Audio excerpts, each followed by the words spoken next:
The horse smelled the cold before Harlan Greer did. It slowed without being asked, ears forward, breath coming out in short white bursts against the October air. Harlan let it slow. He was in no hurry. The morning was clear and hard, the kind of clear that only comes to Montana in late October when the sky has finally decided what it intends to do with the year. Blue overhead, gray at the edges, and on the northern horizon something darker that hadn't been there the day before. He was riding the ridge trail north of the settlement, checking fence line the way he did every few weeks when he saw her. At first he wasn't sure what he was seeing, a figure on the hillside moving slowly bent low. He thought it might be one of the Beaumont boys dragging timber, but the Beaumont place was 3 miles east, and as he rode closer, the figure resolved itself into something he hadn't expected. A woman, alone, hauling stones.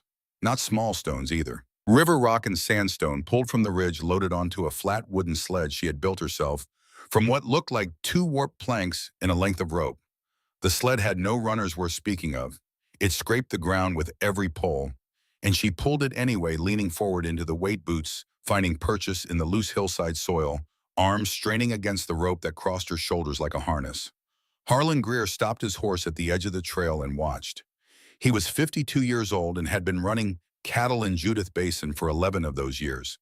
He had built 2 cabins with his own hands, hired men to build a third, and overseen the construction of a bunkhouse that had stood through 6 Montana winters without losing so much as a shingle.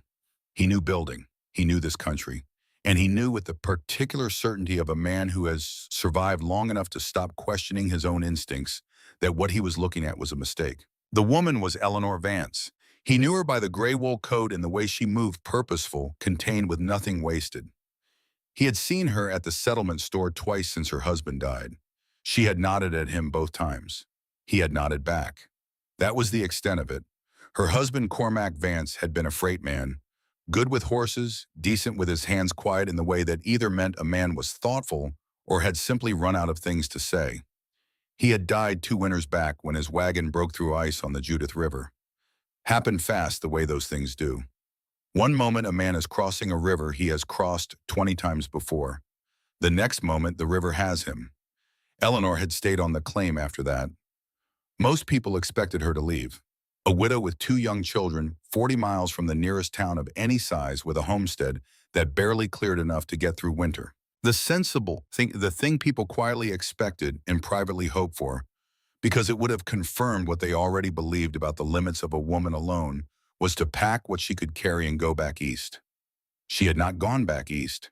She had stayed and planted and harvested and survived 2 more winters in the log cabin Cormac had built. And now apparently she had decided to tear up the hillside and build something out of stone. Harlan watched her drag the sled another 20 feet and set it down. She straightened slowly, pressed one hand against the small of her back, and looked at what she had already stacked near the flat ground at the base of the hill. There was more stone there than he had expected. She had been doing this for a while. He almost called out, almost asked what she was building. But something stopped him, not politeness exactly, but the practical instinct of a man who has learned that asking questions obligates you to care about the answers. He didn't want to be obligated. He had enough on his land to manage without adding a widow's construction project to the list of things that required his attention. So he watched for another moment, and then he made a decision about what he was seeing. She will not make it through the winter in whatever that becomes. He rode on. Eleanor did not watch him go. She had seen him stop on the ridge trail. She had registered the shape of him, the broad shoulders, the dark coat, the particular stillness of a man who is observing rather than passing through, and she had made her own decision about it. She turned back to her sled. The stone wasn't going to haul itself. She had been at it since before first light, the way she had been at it every morning for the past 3 months, since the snow melted enough in April to expose the hillside and show her what was there. Sandstone from the upper ridge, dense and workable. River rock from the creek bed below, rounded and smooth, good for filling gaps, and for the firebox where irregular shapes held mortar better than flat surfaces. Limestone from the old Buffalo Wallow to the east, heavier than it looked, worth the trouble for the north wall, where she needed the most mass. She had hauled it all herself, not because she couldn't ask for help. There were men in Judith Basin who would have brought a wagon and spent a Saturday hauling stone in exchange for a meal and the satisfaction of having helped a widow. That kind of help existed here. It was real, and she did not dismiss it. But she had learned in the 2 years since Cormac died that help came with opinions. And the opinions, more often than not, came with the quiet assumption that the person offering them knew better than she did what she needed and how to get it. She was tired of that assumption. She was tired of managing other people's certainty about her situation while also managing the situation itself. So she hauled her own stone, and she built her own walls, and she let the opinions find somewhere else to land. The idea had come to her the previous winter, not as a sudden inspiration. Nothing about Eleanor Vance worked by sudden inspiration. It came to her the way most useful things came slowly at the edge of exhaustion, when the mind finally lets go of what it thinks it knows and starts paying attention to what is actually there. It had been February, the worst stretch of a winter that had already been bad. Seth had been sick for 2 weeks, a cough that had settled into his chest the way childhood illness does when a house cannot stay warm. She had been burning wood around the clock, feeding the stove every 2 hours, and still the far corners of the cabin were cold enough to keep meat.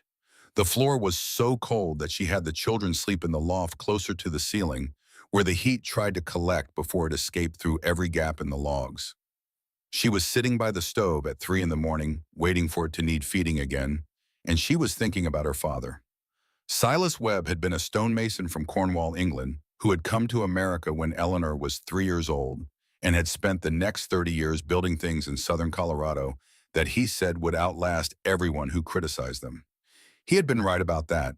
He built root cellars and storage rooms and one small stone house for a sheep farmer outside of a pueblo, and every one of those structures had the same quality that Eleanor remembered most clearly about them.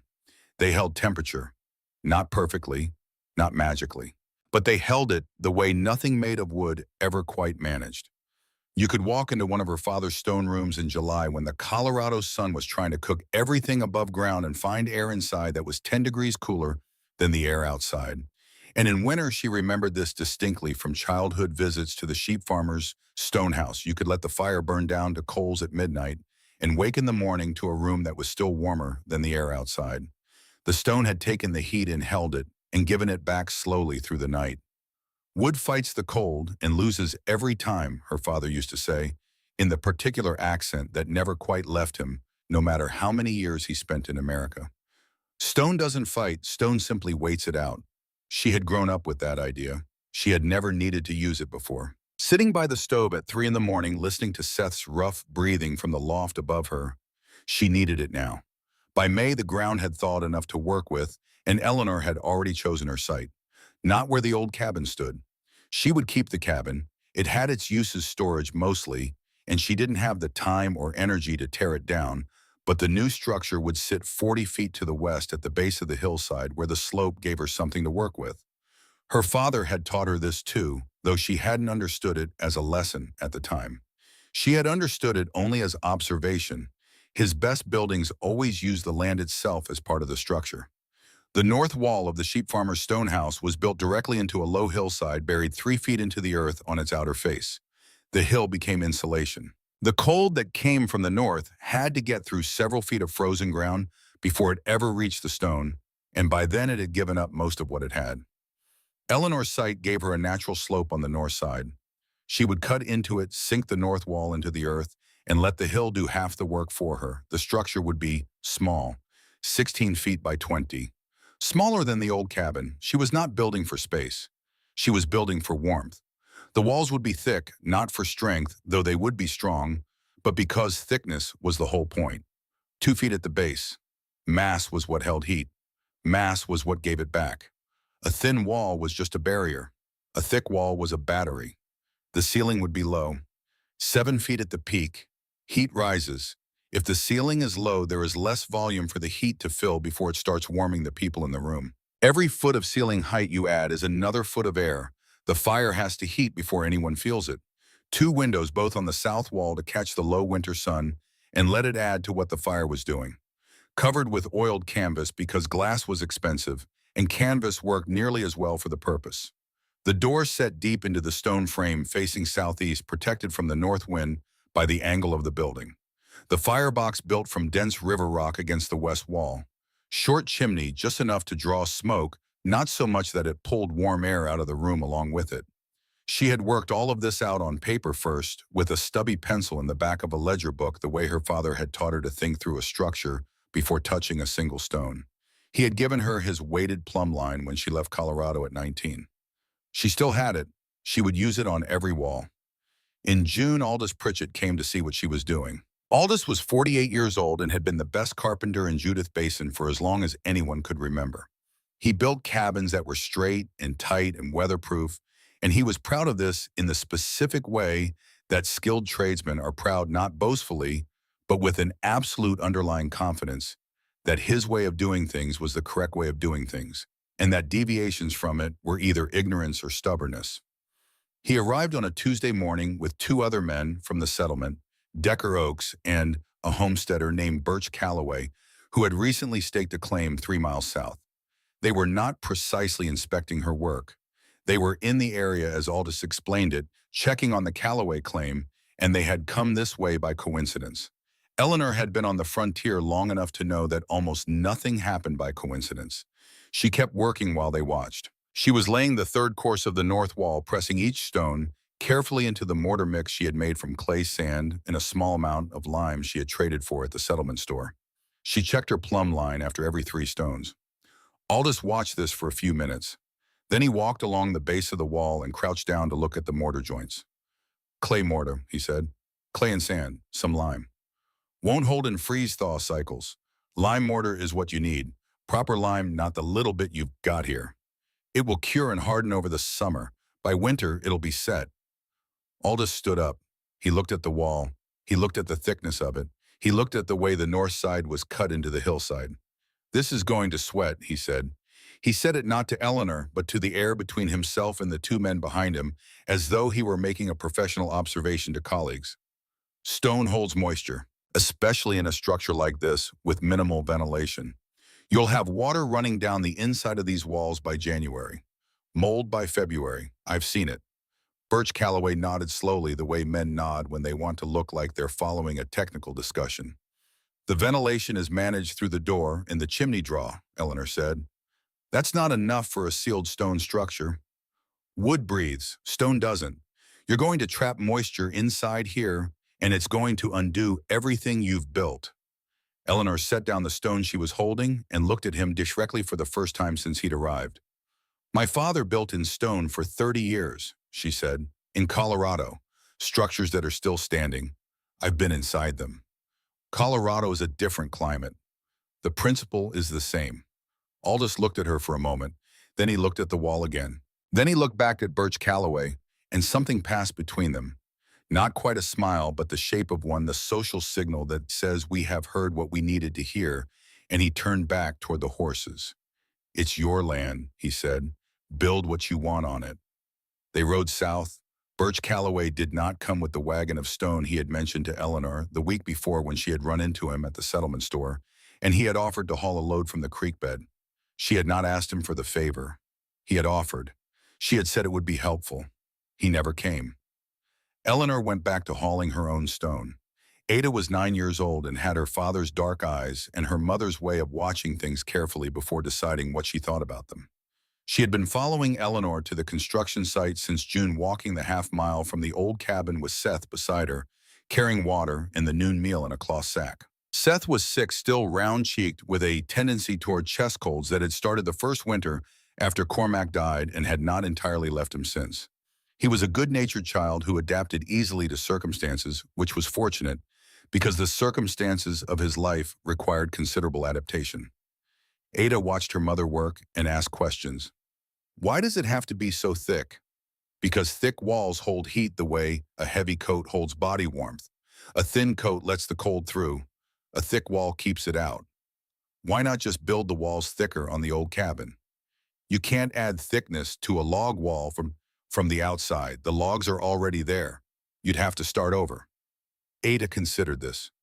"So you're starting over?" "Yes." "Does it scare you?"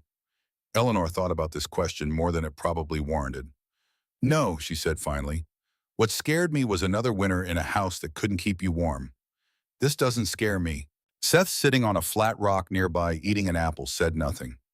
He had not yet made up his mind about the stone structure.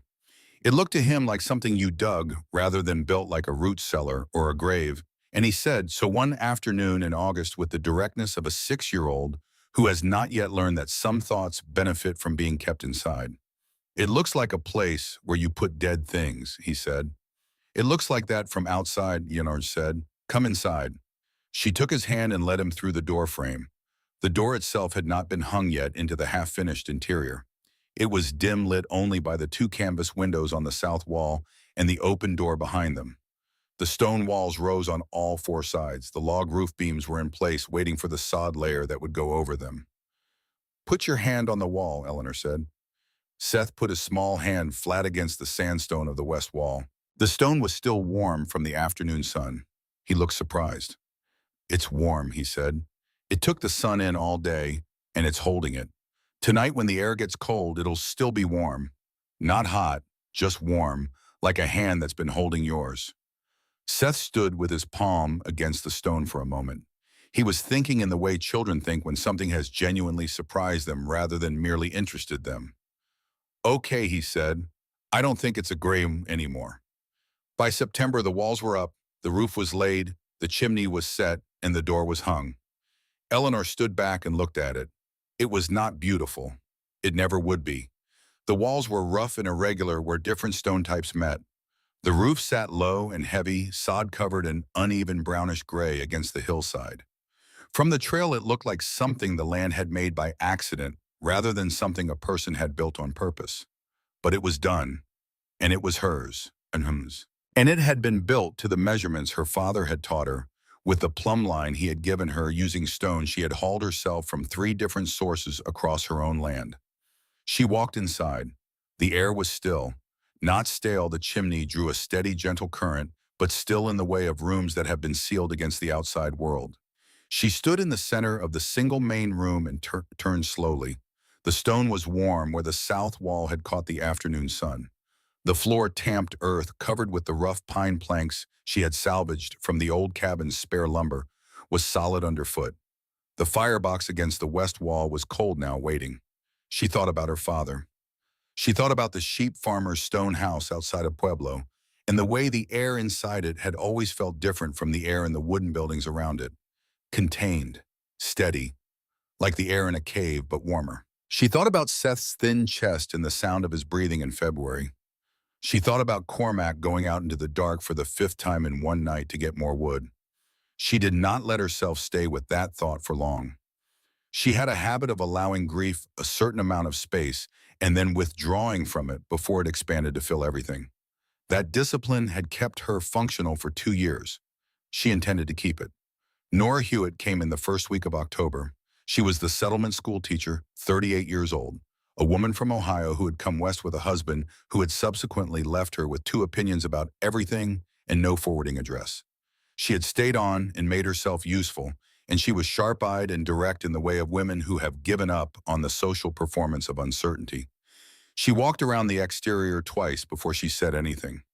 It looks like something you bury things in, not live in, she said. Come inside, Eleanor said. Nora stepped through the door with the particular posture of a woman who has already decided what she thinks but is willing to be temporarily surprised. She stood in the middle of the room. She put her hand on the south wall. She looked up at the low ceiling. She looked at the narrow windows. It's dark, she said. In winter, darkness is warmth. The windows let in enough light during the day. At night, you have the fire. It's very small, 16 by 20, same as most claim cabins. Most claim cabins have ceilings higher than this. Higher ceilings let the heat escape. Lower ceilings keep it where the people are. Nora stood for another moment, and Eleanor watched her working through it, the teacher's habit of testing information against what she already knew, looking for contradictions. Finding none apparently because she nodded once and said, I hope it works the way you think it will. So do I, Eleanor said. It was the most honest thing she had said to anyone in months. Harlan Greer came past one last time in mid-October, and this time he stopped long enough to say something. The hut was finished by then, and it sat on the hillside exactly as it would sit for the next 140 years. Low, thick-walled, unremarkable from the trail, looking like something the earth had pushed up rather than something a person had built down. Harlan sat his horse and looked at it for a long moment. Then he looked at Eleanor, who was splitting wood near the lean-to. "I've seen root cellars built with more dignity than this," he said. Eleanor set the axe head on the ground and rested her hands on the top of the handle. "It's warm," she said. Harlan looked at the structure again. Something in his expression shifted, not doubt exactly, but something adjacent to it, a small adjustment in the certainty that had been there before. He was a man who had built good cabins. He knew what made it a building work in this climate. He looked at the thick walls and the low roof and the way the north side disappeared into the hillside, and something about it nagged at him, the way a wrongly set fence post nags at a man who builds fences for a living. He did not say anything else. He clicked his horse forward and rode on. Behind him, Eleanor picked up the axe and went back to splitting wood. The sky to the north had gone dark again, darker than the morning, darker than it had been all week. The first serious clouds of the season were building over the mountains, and the air had that particular stillness that comes just before the character of a Montana autumn changes from difficult to dangerous. She had a cord and a half of wood already stacked under the lean-to. She had been told by 3 people in the settlement that she would need at least 4 cords to make it through winter in a cabin that size. She had listened. She had nodded. She had stacked 1.5 cords and stopped because she believed, not hoped, not wished, but believed that 1.5 cords would be enough. She was about to find out whether her father's understanding of stone and cold and patience was worth more than every opinion that had been offered to her since May. She split the last log on the block and added it to the stack. Above the mountains to the north, the clouds were building into something serious. Winter was not coming. Winter was already here, deciding when to arrive. The first snow came on the 2nd of November. Not the blizzard, not yet. Just the announcement of it, a steady, quiet fall that began before dawn and continued through the morning, covering the frozen ground in 4 inches of white that muffled every sound in Judith Basin and made the world feel smaller than it already was. By noon, the snow had stopped, and the sky had cleared to that hard, brilliant blue that Montana produces in early winter, like a warning dressed as beauty. Eleanor stood in the doorway of the stone hut and looked at it. The landscape had changed overnight in the way it always did with first snow. Every familiar shape made unfamiliar by the white layer on top of it, distances harder to judge, the creek invisible now, except for the dark line of willows that marked its course. The old cabin 20 feet away looked smaller in the snow. The wood stack under the lean-to looked adequate. The hillside behind the stone hut had absorbed the snow and darkened rather than whitened the earth, too dense and too well insulated to let the cold reach the surface the way it reached everything else. She had moved the children into the stone hut 10 days earlier when the first hard frost came and the old cabin dropped to 40 degrees by morning, despite a fire kept burning all night. The transition had been practical and without ceremony. Ada had carried her blanket and her books. Seth had carried his wooden horse and a sack of his clothes and had spent the first night lying in the loft with his eyes open, listening to the new silence of the stone walls. "It doesn't make noise," he said. "What doesn't?" "The wind. In the old cabin, you could hear it all the time trying to get in. Here it's quiet." Eleanor had been building the fire for the night. She paused at what he said. "That's right," she said. "It is quiet." She had not consciously noticed it until that moment. The old cabin had been full of the sound of weather wind finding gaps, the creak of logs contracting in cold, the particular whistle that came through the north-facing corner, no matter how many times she packed it with moss. The stone hut was quiet in a way that had no equivalent in her experience of wooden buildings. The walls did not flex. They did not breathe. They stood absolutely still and let the wind go around them. Seth had been right. It was a different kind of shelter. November moved forward the way a bad year ends, with a kind of grim patience each day, a little darker, a little colder. The light arriving later and leaving earlier, until the hours of useful daylight felt less like a gift and more like a concession. Eleanor kept to her routine. Up before light fire built from coals, she banked carefully each night, breakfast for the children aided to her lessons at the settlement school. When the trail was passable, Seth staying home on the days when the air had a bite that made his chest tighten. She watched the wood stack and felt something she recognized as confidence but refused to call it that yet. She had burned perhaps a quarter of what she had stacked in the first 2 weeks of November. Her rate of consumption was slower than anything she had experienced in the old cabin, slower by more than half. The fire in the stone hut did not need to be fed through the night. She banked it at 10. She woke at 6 to coals that still held enough heat to restart with one piece of dry wood and a breath of air. The stone had taken the evening heat in and returned it slowly through the dark hours, and by morning the room had lost perhaps 10 degrees from its warmest point. In the old cabin by morning she had often been able to see her breath. She did not say any of this to anyone. She went to the settlement store twice in November for salt and oil and a small sack of coffee, and she listened to what people were saying, and she said very little back. The talk was about winter coming, the way it always was in October and November in Montana, but there was something different in the quality of the talk this year. A tension underneath it, a sense that this winter intended something the previous ones had not. Old Martin Sproul, who had trapped and traded in Judith Basin since before most of the current settlers had arrived, said in the store one afternoon that he had not seen a season turn this way in 20 years. He said it quietly without drama, the way men who have survived a long time say things they know are true but would prefer not to say. Eleanor bought her coffee and went home. On November 18th, the sky fell. There was no other way to describe it. Eleanor had seen hard weather before.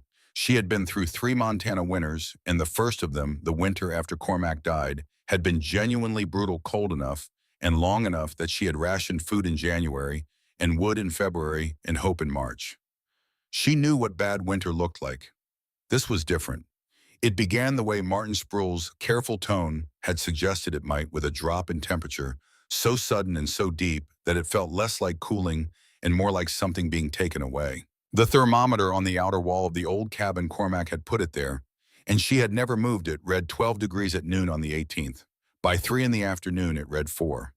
By the time Eleanor closed the stone hut door for the night, it was below zero and still falling, and the wind had come down from the mountains in a way that was not weather but assault.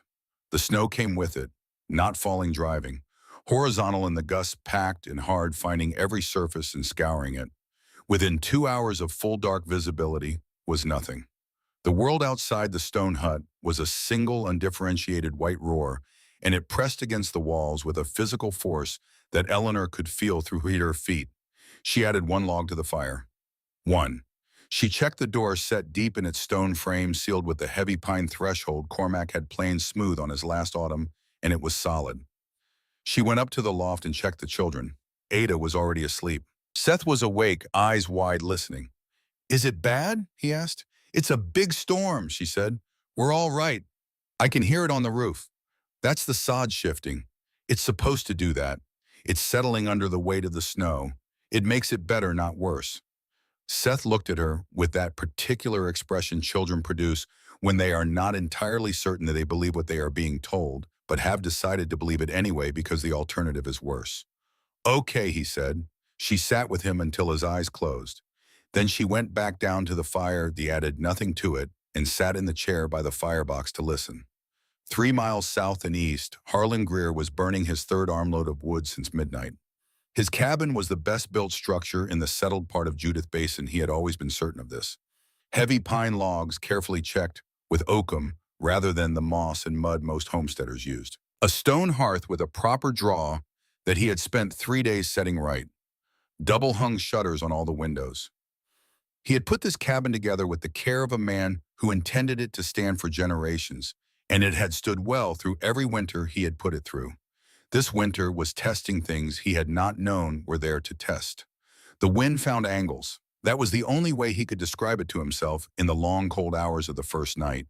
He had sealed every joint he could identify, and the wind found angles he had not identified, the junction between the top log course and the roof beam, where expansion and contraction over 6 years of freeze and thaw had opened a gap you could almost not see but could absolutely feel. The corner behind the stove where 2 walls met and the chinking had worked loose. The bottom of the east window where the frame had settled a 1/4 inch over the summer. Individually, none of these gaps would have mattered. Together, in a wind that was coming from 3 directions at once and hitting the cabin in rotating bursts, they constituted a kind of slow bleeding. The cabin lost heat through 100 small wounds he could not find in the dark. He fed the fire. He went back to bed. He lay there until the cold at the edges of the room began to reach him again, and then he got up and fed the fire again. By dawn of the second day, the woodpile under the south eave was down by 1/3. He had not slept more than 2 hours straight. In the settlement, Aldous Pritchett's cabin was undergoing its own education. Aldous had built his own home with the same expertise he brought to every commission: tight joints, seasoned timber, a good stone hearth with a draw calculated to move smoke without pulling warmth. He was a craftsman, and his home reflected it. But craftsmanship on this particular night was running into something older than craft. His children, two boys, 12 and 9, were sleeping in the main room near the hearth, wrapped in coats that were meant for outdoor work. The upstairs bedroom where Aldous and his wife slept was functional in October and cold in November, and on this night genuinely uninhabitable. Ice had formed in the corners where the walls met the ceiling. Not frost, ice. By the second day, he had burned through his accessible wood and broken up a chair for the hearth. He told himself the chair was old and he had been meaning to replace it. This was true. It did not make the act of burning it feel less like a signal of something. His wife, who had grown up in Minnesota and had her own deep knowledge of what winter could do, said nothing. She kept the fire and she kept the children close to it. And she did not say what she was thinking, because what she was thinking was that the house was losing this fight and that a man who had spent 20 years building houses for other people should know how to prevent that. Aldous Pritchett, sitting by his hearth with a broken chair burning in it, was beginning to think the same thing. Nora Hewitt left her cabin on the third day.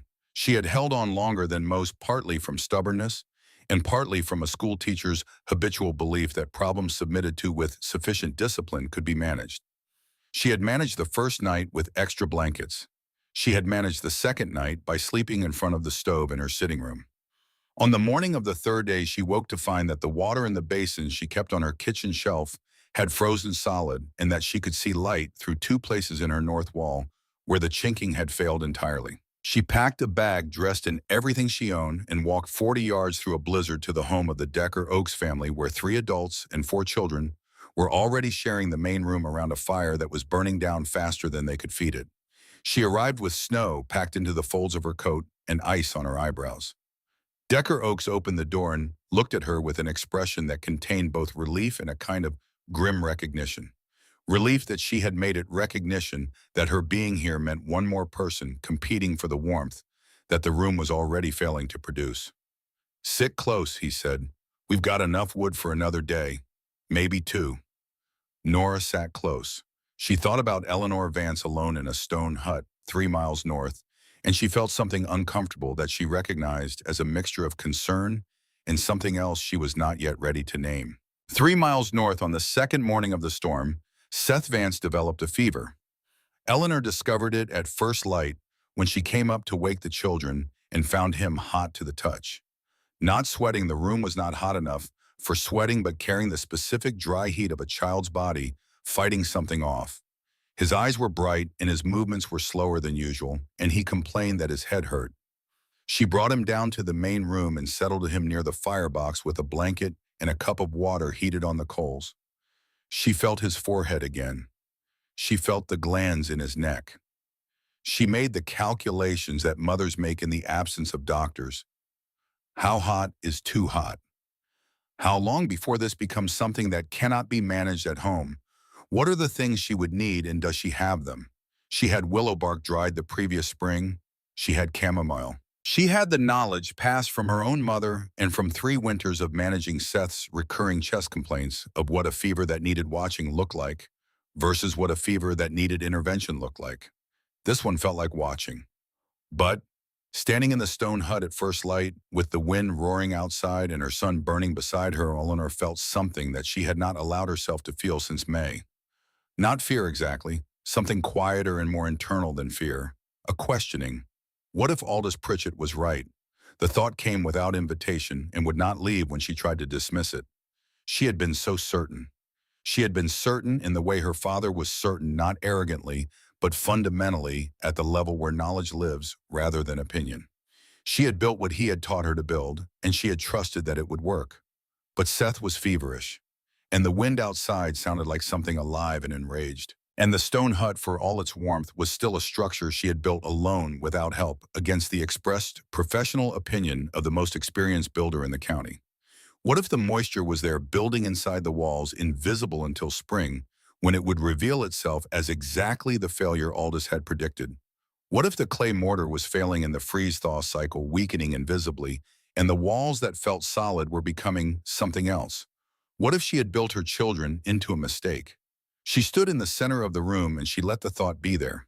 She did not fight it.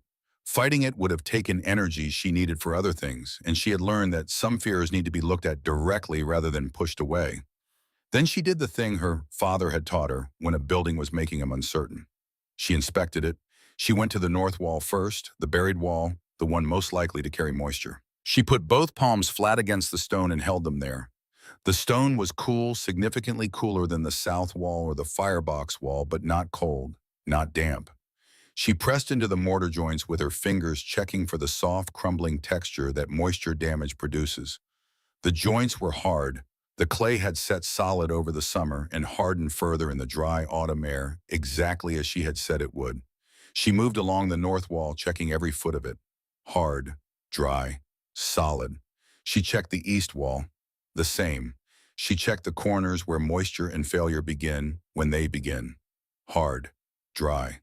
The junction between the north and east walls was, if anything, the tightest joint in the structure. She had been most careful there, knowing that corners were where buildings confess their weaknesses.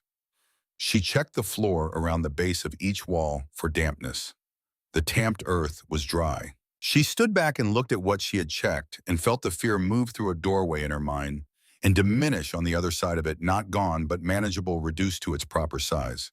The building was sound. Seth's fever was Seth's fever, not a verdict on the building, just a child's body working the way children's bodies work in winter.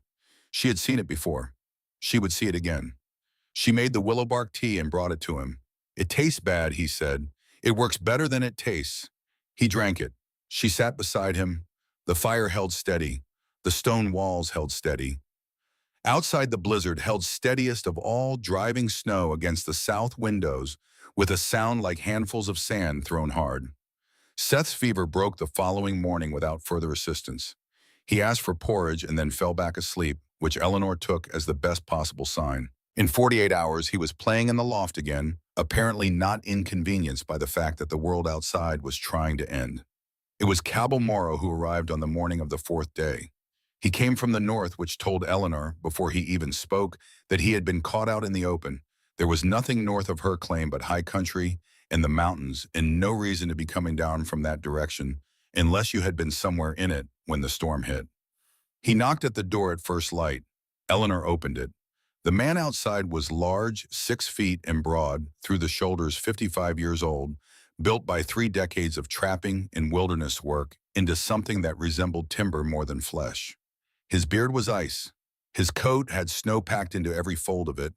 His hands, when he held them out toward the warmth from the open doorway, were the color of raw meat and shaking with a fine, continuous tremor. She brought him inside without asking questions. There would be time for questions. First, warmth. She sat him in the chair closest to the firebox and gave him the blanket from the loft. Ada's blanket, the heavy wool one, and put water on to heat. She added 2 pieces of wood to the fire, which she had not planned to need until evening. She watched his color slowly change from the gray-white of serious cold exposure to something that looked more like a living man. After 20 minutes, he stopped shaking. After 30, he was able to hold the cup of hot water she gave him. After 45, he spoke. 3 days, he said. His voice was rough, stripped down by exposure to something fundamental. Found a cave on the second ridge when the storm hit. Big limestone shelf goes back about 20 feet. I've used it before in bad weather. Kept a fire going, had enough to eat. You were lucky to find shelter, Eleanor said. I've spent 40 years in these mountains. I know where the shelters are. He looked around the room. The habit of a man who assesses every space he enters, not with suspicion, but with the automatic evaluation of someone who has learned that spaces either keep you alive or they don't. He looked at the walls. He looked at the low ceiling. He looked at the single fire burning in the firebox, which was not a large fire. How long has that fire been burning, he said. I built it up this morning when you knocked. Before that it was coals. I banked it at 10 last night. He looked at the walls again. He stood up carefully, still steadying himself, and walked to the north wall. He put both hands flat on it, held them there. Something changed in his expression. A quality of recognition that was different from ordinary surprise. This was not the surprise of someone seeing something unexpected. This was the surprise of someone seeing something familiar in a place they had not expected to find it. This wall is warm, he said. It takes the heat in during the day and gives it back through the night. The mass of the stone. I know what it is, he said. He said it quietly, not as an interruption, but as a man speaking to himself, confirming something. He stood with his hands on the north wall for another long moment. That cave on the second ridge, he said. Limestone walls 20 feet deep, one opening facing south. 3 days in that cave in the worst storm in 20 years, and I had a small fire and enough warmth to survive. I've thought about that cave 100 times since I first found it. Wondered what made it work when every other hollow in those mountains is just a cold hole. He turned and looked at Eleanor. It's this, he said. Same thing. The rock takes the heat in. The shape keeps the warmth from escaping. The mass holds it through the night. He looked at the room again. The low ceiling, the thick walls, the small south-facing windows, the deep-set door. Your father, he said. Eleanor looked at him. She had not told him anything about her father. The way it's built, Cable said. Someone taught you this. It's not something you figure out on your own. My father was a stonemason from Cornwall. He built this way for 30 years in Colorado. Cable Morrow nodded slowly, the nod of a man connecting something he has experienced to something he is now understanding. Your father understood something, he said, that the rest of us spent 40 years forgetting. The room was quiet for a moment. Outside, the wind had not diminished. It came against the south wall in long rolling surges, searching for what it had been finding everywhere else in Judith Basin. The gaps, the weaknesses, the places where a building had not been paying attention. It found nothing here. It moved on and came back and moved on again, and the stone stood exactly as it had stood for every previous hour of the storm. Cable sat back down in the chair and drank the rest of his water. How much wood, he said. Eleanor showed him the lean-to through the window. He looked at the stack for a long moment. That's most of what you started with, he said. I've burned about 10 pieces since the storm started. He was quiet for a long time after that, the kind of quiet that belongs to a man recalibrating something he thought he already had fixed. The storm broke on the morning of the fourth day. Not gently. The wind did not taper off. It simply stopped with an abruptness that was almost violent in its own one, as if whatever force had been driving it had decided its work was complete. The silence that followed was the deepest Eleanor had heard since moving to Montana. The kind of silence that has weight that you can feel pressing against your eardrums. She opened the door and stood in the frame. The world was white and still and blinding. The snow had drifted against the old cabin to the east, burying the lower half of the north wall. The lean-to had held its frame hidden under 2 feet of packed snow, but solid underneath when she pushed against it. The wood stack was covered and intact. The stone hut behind her was exactly as she had left it. She looked south toward the settlement. The smoke from the cabins there was thin and tired-looking. Wisps rather than columns. The smoke of fires that had been burning low for a long time fed sparingly, giving back as little warmth as they took fuel. Cable Morrow stood beside her in the doorway. He looked at the settlement smoke. He looked at the wood stack. He looked at the stone walls on either side of the doorframe. I'm going down to the settlement, he said. I'll tell them. You don't need to tell them anything on my account.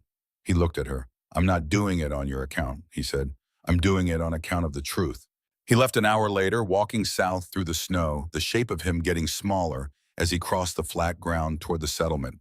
Eleanor watched him go, then turned and went back inside. The fire had burned down to coals while the door was open. She added 1 piece of wood and went to make breakfast. Ada came down from the loft and stood at the south window looking out at the white world. Is it over? She asked. The storm is over, Eleanor said. What about everything else? Eleanor looked at her daughter, 9 years old, with her father's dark eyes and her mother's habit of asking the question that was actually being asked rather than the one that was easier to answer. Everything else is just starting, Eleanor said. She said it without drama, without particular emphasis. It was simply what she believed. The storm had been the test. What came after the test was different, less acute, less immediately dangerous, but in its own way more consequential. The stone hut had kept her children warm through the worst 4 days the weather had offered. That was settled. What was not settled was what that meant and what it would require of her, and whether the people who had called her hut a root cellar and a widow's grave would be capable of learning something from it. She put the pan on the coals, outside the silence held. The snow caught the early light and threw it back at the squintimy. The stone walls, which had been working all night without anyone asking them to, continued their slow return of everything the fire had given them, steady, patient, unhurried, exactly as her father had said they would. Cable Morrow reached the settlement by mid-morning. He came in from the North Trail, moving through snow that reached his knees in the drifted places and his shins everywhere else. And the people who saw him first were Decker Oaks and two other men who had come outside to assess the damage the storm had left behind. They saw him coming from a distance, a dark figure moving steadily through the white, and waited. He looked like what he was. A man who had been outside in bad weather for 4 days and had survived it by knowing things that most people had forgotten how to know. His coat was stiff with dried ice. His boots had snow packed into the lace holes. But he was walking upright, and his eyes were clear, and that combination, upright and clear-eyed, after 4 days in that storm, carried its own authority. Decker Oaks asked where he had been. Cable told him. The cave on the second ridge. 3 days. Then the stone hut north of the settlement. 1 night. Decker waited for the rest of it. Cable gave it to him plainly, without drama, the way he told everything as information that was either useful or it wasn't. And if it was useful, you would know what to do with it, and if it wasn't, you could leave it where it lay. He told them about the wall that was warm to the touch at 6 in the morning. He told them about the 10 pieces of wood. He told them about the temperature of the air inside, which had been comfortable enough that the children were sleeping without extra blankets in the loft. He told them about the stone giving back the heat through the night steadily and without being asked. The men listened. Decker Oaks said nothing for a long moment. Then he said, 10 pieces of wood for the whole storm. That's what she showed me. We burned through 40 in this house and still had ice on the inside of the north wall by the third morning. I know. Another silence. One of the other men, a homesteader named Reeves, who had moved up from Wyoming the previous spring, said that he didn't see how that was possible. Stone was cold. Everyone knew stone was cold. You put your hand on a stone floor in winter, and your hand told you everything you needed to know about stone and cold. Cabell looked at him with the patient expression of a man who has learned that experience and argument are two different instruments, and only one of them settles questions. Go put your hand on that north wall, he said. Then tell me what stone is. The first visitors arrived that afternoon. They came in ones and twos, finding reasons to ride north, checking on livestock that had drifted during the storm, inspecting fence lines, passing through on the way to somewhere else. Eleanor recognized the pattern before the first horse appeared on the trail.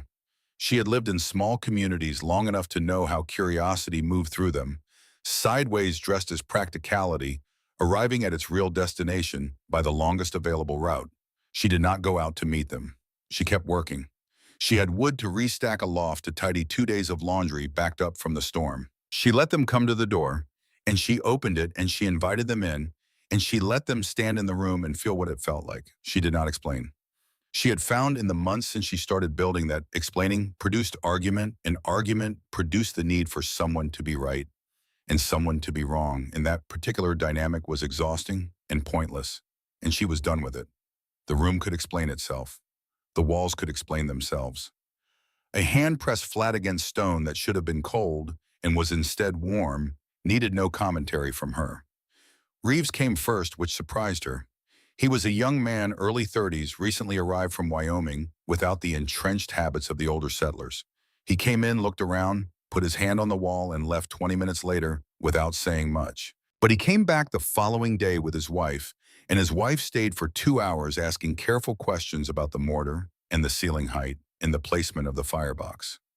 Then came a homesteader named Calloway, the same Birch Calloway, who had offered to bring stone and then not come.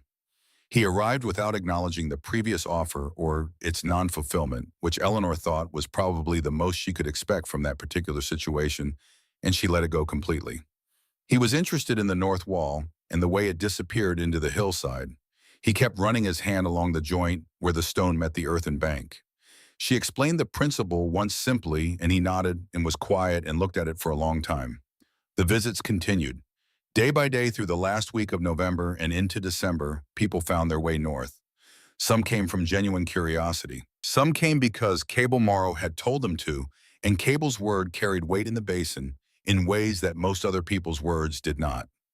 Some came because they had burned through their wood faster than they had planned, and winter was not halfway done, and they needed to know whether what they were hearing was true or was the kind of story that improves with distance from its source. They all found the same thing: a room that was warmer than it had any right to be, given the size of the fire. Walls that were not cold. A ceiling low enough to feel almost intimate.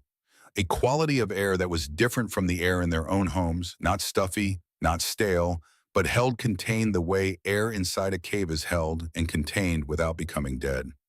Most of them left without saying much. A few said it outright: they had been wrong. Eleanor accepted this without comment. Wrong about what specifically, she never asked. There were multiple things to have been wrong about, and the particular inventory of each person's errors was their own business.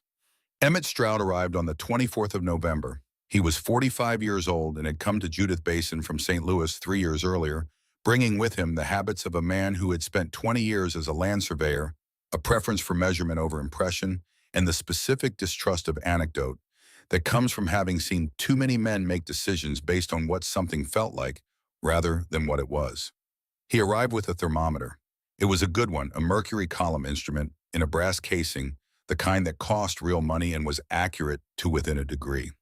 He had brought it from St. Louis because he intended to farm scientifically, by which he meant that he intended to make decisions based on data rather than habit. This philosophy had served him reasonably well in 3 Montana winters, though it had also made him somewhat unpopular with neighbors who found his habit of measuring things a silent criticism of their own, less measured approach to life. He introduced himself at the door and explained what he wanted to do. Eleanor looked at the thermometer and then at the man holding it and decided that she had no objection to measurement.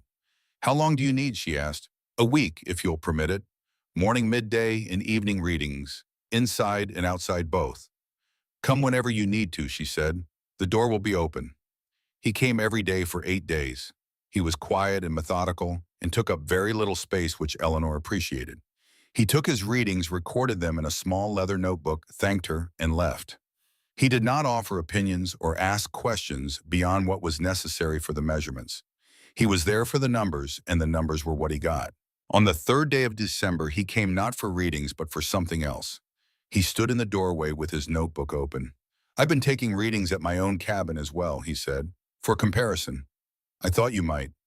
Your interior temperature over the past 8 days has ranged from 63 degrees in the morning to 71 in the afternoon.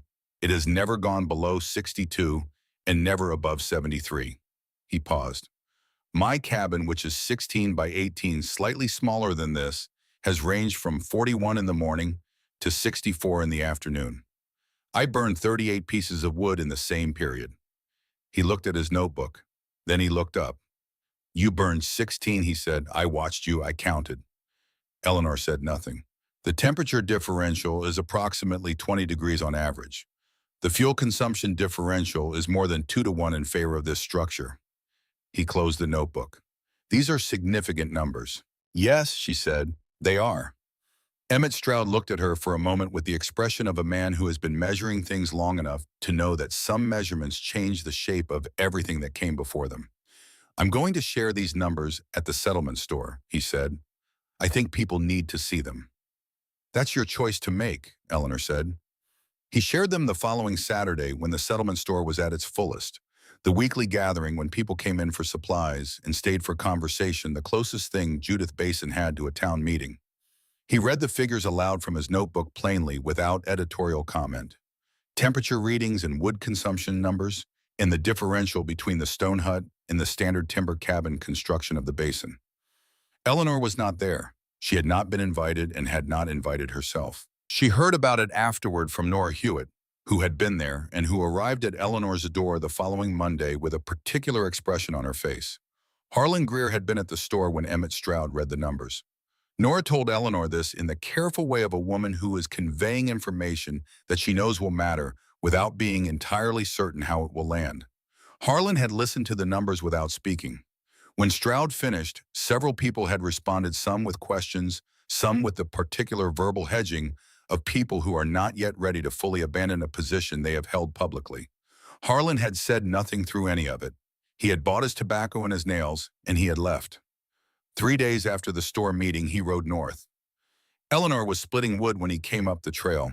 She heard the horse before she saw the rider, and when she looked up and saw who it was, she set the axe down and waited. Not with anticipation, not with any particular preparation of what she intended to say. She simply waited in the way she had learned to wait for things that were going to happen, regardless of whether she was ready for them. He rode to within 20 feet of the door and stopped his horse. He looked at the hut. He looked at it the way he had looked at it every time he had ridden past since September's, with the assessing eye of a man who builds things and knows what he is looking at. But something was different now. The certainty that had been in that look before was not entirely there. He dismounted without being invited to and tied his horse to the fence post. He walked to the north wall, not the door of the wall, and stood in front of it. He put one hand on the stone, left it there. His jaw worked slightly the way a man's jaw works when he is running numbers in his head that are not adding up the way he expected. He moved along the wall. He was looking at this mortar joints the way Aldous had looked at them in June, but with different eyes, not looking for failure, looking for explanation. He turned the corner and looked at where the north wall met the hillside at the 3 feet of stone buried in the earth. He looked at the sod banked against the lower courses of the east wall. He looked at the roof, low, heavy sod covered, the same design that had made him call it a root cellar in September. He came to the door and Eleanor stepped aside and he went in. He stood in the center of the room for a longer time. He put his hand on the north wall from the inside. He looked at the low ceiling. He looked at the small south windows. He looked at the firebox, medium-sized, dense river rock, modest chimney, and at the fire burning in it, which was not large. He stood there for what Eleanor estimated was close to an hour and a half. She went about her work. She was not going to manage his experience of the room for him. He had come to find something, and he would find it or he wouldn't, and her explaining it would not change what the room was. Toward the end of the hour, he walked to the firebox and crouched down and looked at the riverstone construction of it. He looked at the chimney throat, the narrow draw that was sized to move smoke without pulling warm air out with it. He straightened. He went to the door. Eleanor followed. He stood in the doorway with one hand on the stone frame and looked back into the room once more. Then he looked at Eleanor. "How thick did you run the north wall?" 2 feet at the base, slightly less toward the top. The buried portion matches the above-ground thickness. He nodded. One slow nod, the kind that belongs to a man filing information in a place where he will be able to find it later. He went to his horse. He mounted. He rode south without looking back. Eleanor stood in the doorway and watched him go. She was not moved by his silence the way she might once have been, not hurt by the absence of an apology, not gratified by the absence of criticism. She was simply present with what had happened, which was that a man who had spent 6 months being wrong had spent an hour and a half trying to understand how, and had asked one question that told her he intended to do something with the answer. That was enough. That was in fact considerably more than she had expected. Aldous Pritchett did not come for 3 weeks after the store meeting. Eleanor did not expect him, and did not look for him, and did not send any word. Whatever Aldous Pritchett did or did not do was Aldous Pritchett's business, and she had her own business to attend to. December moved forward. More visitors came. Henry Marsh, who had lived west of the settlement for 2 years, and whom Eleanor knew only slightly, came with his family and spent a full afternoon. His wife asked about the sod roof and the insulating principle behind it, and Eleanor answered straightforwardly and with the specificity the question deserved. The children ran their hands along the walls and pronounced them warm, with the uncomplicated delight that children bring to things that exceed their expectations. Harlan Greer, without announcement or explanation, began construction of a stone bunkhouse on his ranch property in the 3rd week of December. Eleanor heard about this from Birch Calloway, who had seen the foundation going in. The walls were being built thick.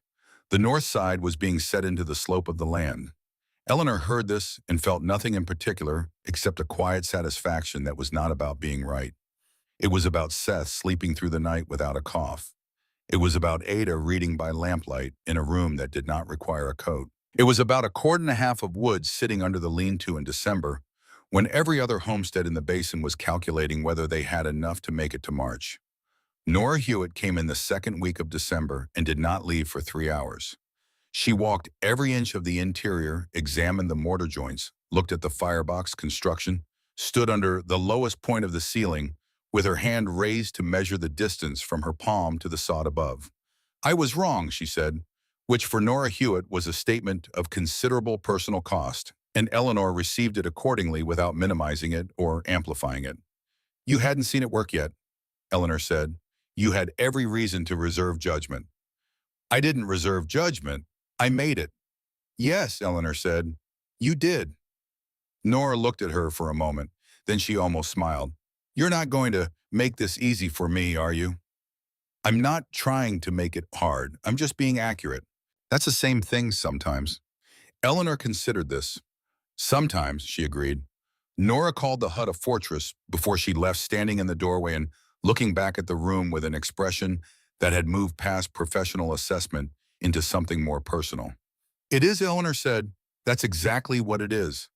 Aldous Pritchett arrived on a Tuesday morning in the last week of December. He came alone without announcing himself on a gray morning when the temperature had dropped back below zero and the sky had the particular heavy look of more weather considering its options. Eleanor heard a horse outside and looked through the south window and saw him tying up at the fence post. She opened the door before he knocked. He came in with the careful movements of a man who is uncertain of his reception and is managing that uncertainty through physical deliberateness. He took off his hat. He looked at the room with the eyes of a craftsman, involuntary professional, seeing joints and courses and measurements before he saw anything else. He had a roll of paper under his arm. Eleanor said nothing. She waited. He stood in the center of the room for a moment, looking up at the ceiling the way he had in June, but differently now. In June, he had been looking for what was wrong. Now he was looking at what was right, and the difference was visible in the set of his expression. He was reading the room the way a skilled tradesman reads a structure he respects, taking it apart in his mind to understand how it was put together. Then he unrolled the paper on the table. It was a drawing, a floor plan, and two elevation views done with the precision of a man who had been drawing building plans for 20 years. The structure it depicted was not a cabin in the standard sense. It was something between a cabin and what Eleanor had built, a hybrid that used log framing for parts of the structure, but incorporated a thick stone wall on the north face and a stone firebox mass against the west interior wall that extended from floor to ceiling. The stone mass was drawn with detail courses marked mortar joints indicated the north wall shown in cross-section to illustrate the thickness. He had calculated or attempted to calculate the thermal mass of the stone relative to the volume of the room. He stood back from the drawing and looked at Eleanor. Tell me if I got the north wall right, he said. His voice was even, professionally neutral, the tone he would use with any client presenting plans for review. But underneath it, in the slight care with which he had placed those words, was something that was neither neutral nor professional. It was the voice of a man who has spent 30 days privately dismantling a certainty he had held for 20 years, and is now holding out what he has built in its place, not sure if it will stand. Eleanor looked at the drawing. She looked at it carefully, not quickly, not with the cursory glance of someone performing attention, but with genuine concentration. She followed the north wall in elevation, reading the thickness he had specified, checking the proportions against the room dimensions. She looked at the cross-section detail. She looked at the chimney throat measurement. She picked up the pencil he had left beside the drawing. She drew a single line on the north wall cross-section, adjusting the base thickness from what he had drawn 18 inches to 24. She wrote the measurement beside the line. She set the pencil down. The rest of it is right, she said. The north wall needs to be thicker at the base. Everything else will work. Aldous looked at the correction. He looked at it for a long time the way he had looked at the room. He was checking her reasoning. She understood not from distrust, but from the habit of a craftsman who does not accept a correction without understanding why it is correct. He was running the thermal mass calculation in his head with the new measurement, and she waited while he did it. He nodded. Once. The same kind of nod Harlan Greer had produced, that single movement of a man filing information in a reliable place. He rolled the drawing. He picked it up. He looked at her once more with an expression that she could not fully read and did not try to. It contained several things at once: the professional respect of one builder for another, something more uncomfortable that was related to the public criticism he had offered in June, and underneath both of those things, something simpler and more human. The expression of a man who has spent his working life being good at something and has just encountered evidence that there is a dimension of that thing he had not understood. Thank you, he said. Build it right, she said. That's all. He put his hat on and went out. She heard his horse move away south. She stood at the south window and watched him go, and she thought about her father. She thought about Silas Webb at a drawing table in Colorado, pencil in hand, working out measurements for a stone room that would still be standing when everyone who criticized it was long gone. She thought about the way he had looked when someone got it right, not pleased with himself, but pleased with the thing itself, the structure, the principle, the fact that it worked and went on working independent of whether anyone acknowledged it. She thought he would have said nothing to Aldous either. He would have made the correction and let the building do the rest. January came, and February, and the winter that had announced itself so violently in November continued to be what it had promised to be: long, cold, and uncompromising. The second storm in January was not as severe as the November blizzard, but was cold enough and long enough to take 3 cattle from Harlan Greer's herd and collapse the roof of an outbuilding on the Reeves claim. Eleanor burned wood at the same rate she had been burning it since October. Steady, measured, never urgent. By the end of January, her wood stack had diminished by perhaps a third from where it had started in November. Every other homestead in the basin had resupplied at least once, some of them twice hauling timber from the creek bottoms and splitting it green because the seasoned wood was gone. Emmett Stroud kept his thermometer running through January and February, and he kept sharing the numbers at the settlement store. The differential between Eleanor's interior temperature and the average of 3 other cabins he was measuring held steady, roughly 18 to 20 degrees, at a fuel consumption ratio of nearly 2.5 to 1. The number stopped producing argument by February. They had been present long enough to become simply what was true, the way things become true when they survive sufficient contact with reality. Harlan Greer finished his stone bunkhouse in the first week of March. It was not built exactly the way Eleanor had built hers. He had used timber framing for the roof structure, which was different, and the ceiling was slightly higher than she would have made it. But the north wall was thick. Aldous Pritchett had built it with the corrected measurement, and the firebox was dense river rock against the west interior wall, and the building was set into the slight slope of the ground on the north side in a way that suggested someone had thought carefully about what the ground could do. His ranch hands moved in on the day it was finished. By the first night, they had used less than half the wood they would have burned in the old bunkhouse for the same period of time. Harlan rode north on a Thursday morning in early March, which surprised Eleanor because the snow was still deep and the ride was not easy. She saw him coming from the window and went to the door. He rode to the fence post and tied up and came to the door. "The bunkhouse is finished," he said. "I heard," she said. He looked at the stone hut, nodded her at the structure, at the walls and the low roof line, and the place where the north side met the hill. "Aldous built the north wall to your measurement," he said. "Good. It held through the January storm. Boys didn't lose any sleep." Eleanor said nothing. Harlan looked at her, then, and the expression on his face was one she had not seen on him before. Not the certainty of September or the calculating assessment of December. Something that was more settled and more uncomfortable at the same time, the way a man looks when he has come to do something he has never done before and is not sure he is doing it correctly. "I called it a root cellar," he said. "Yes," she said. "You did." A silence. He looked at the hut again. "It kept your children warm," he said, "through the worst storm in 20 years. 10 pieces of wood." "Yes," he nodded once. He untied his horse and mounted.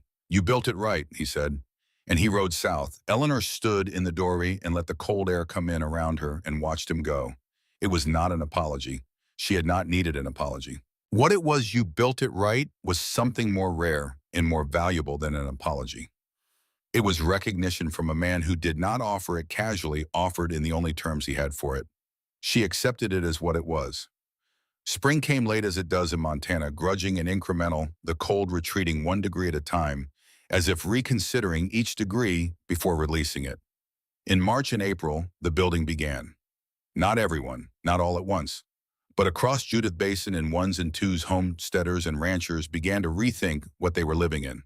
Some built full stone structures on Eleanor's model, small, thick-walled, low-ceilinged, set into the land rather than placed on top of it. Others added stone to what they had: a thick interior wall against the cold side of an existing cabin, a stone firebox mass to replace a smaller hearth. Some simply rebuilt their hearths with denser stone and shorter chimney draws. The shapes were all different.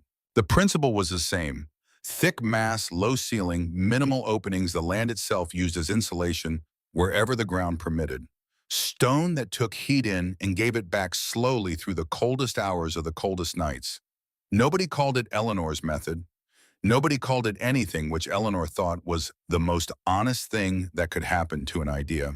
It stopped being her idea and became simply the way things were done, which was where good ideas belonged. Not attached to a name, not requiring credit. Just present in the world doing what they did, outlasting the opinions that had come before them. Emmett Stroud wrote a letter to a land office in Helena describing the building principles he had observed with measurements and temperature data appended. Whether anyone read it or acted on it, Eleanor never knew. Aldous Pritchett built 4 stone-walled structures that spring and summer. His reputation, rather than suffering from the correction he had received in December, grew. He had the particular credibility of a craftsman who has learned something new late in his career and incorporated it without pretending he had always known it. People trusted that kind of honesty. Work found him. Nora Hewitt began teaching a lesson in her school about stone and wood and heat and the way different materials held temperature differently. She drew diagrams on the blackboard. She sent her students home with the question, "Feel your wall tonight and feel it again in the morning and tell me what it remembers." Most of them came back with answers that surprised them. Eleanor kept living the way she had been living. She got up before light. She built the fire from coals. She made breakfast for the children. She worked the claim through the spring planting season and the summer growing and the fall harvest. She split wood in October and stacked it under the lean-to and looked at how much she had and felt as she had felt the previous year that it was enough. It was always enough. Ada turned 10 in May and started keeping a journal the way her teacher encouraged the older students to do.